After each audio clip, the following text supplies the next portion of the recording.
British rock history is reduced to magnificent draftsmanship, and there's a new biography of one of the most successful bands of the late 70s and early 80s. Paolo Hewitt's The Jam, A Beat Concerto is described as an authorised biography and comes with the blessing of Paul Weller, whose transformation from woking mod to punk hero and then highly political spokesman for a generation is described in a typically slim volume with lots of pictures. This is The Jam on their first appearance on Top of the Pops with In the City.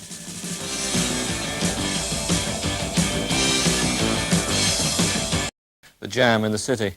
Paul, I'd expect a soul enthusiast like you to be more interested in the Style Council than the early Jam, but no, actually, I prefer the Jam, I think. Really? Why?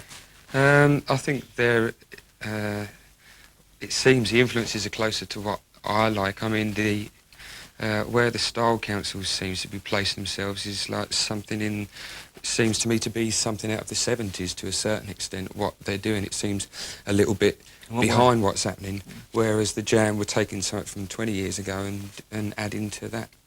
What about this book, the authorised biography?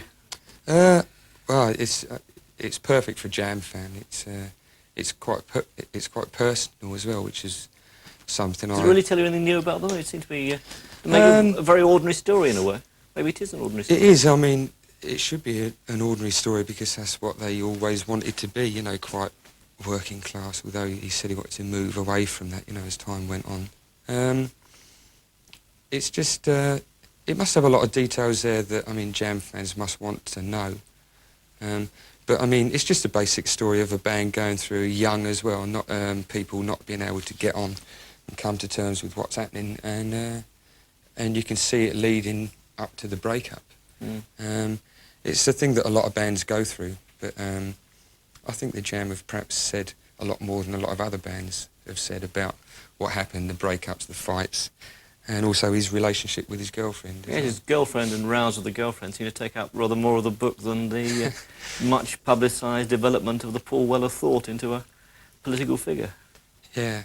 I mean, he was a spokesman for a generation. It's difficult for me to relate to because I'm the sort of person that bypass something like that to get where I'm going, whereas he'll go straight for it. So bypass in what sense? What do you mean? Well, if there's anything that stops me doing what I want to, I tend to sort of get around it instead of attacking it, you know, whereas Paul Weller's got a lot more attacking him. That's the way he's always been. That's the most noticeable thing about the book, I think, where he just goes for everything head on. I don't always agree with that. I think it's a much better way to be able to look back and say, I've done it now, you know, whereas he's sort of fought to get past something. Steve, you're mentioned briefly in the book. Weller used to turn up at the Club for Heroes, though the whole of that scene and your fashion in the club scene seemed in many ways to be rather alien to what the Jam were about, certainly in the early days. Well, I would have thought so, yeah. Paul used to come down again with his girlfriend, but I used to go to a lot of, well, not a lot, when they used to play the Red Cow. So it was quite interesting for me, although I just didn't really read the book thoroughly. There's quite some informative things there. Well, that's why what Paul said is, well, you know, for a Jam fan, it's obviously the best book to buy. But for me, there's a lot of things in there, like Glenn Matlock being asked to, you know, join Paul. I never knew that. One thing I was surprised about in the book, though, that Gary Crowley didn't write anything in it, whereas being involved, how much he has been with Paul Weller and the Jam by, you know, promoting them. I thought he would have been a contender to write a lot for the book, but she wasn't. Do books like that interest you? I mean, there seem to be so many books on every band going on the market at the moment.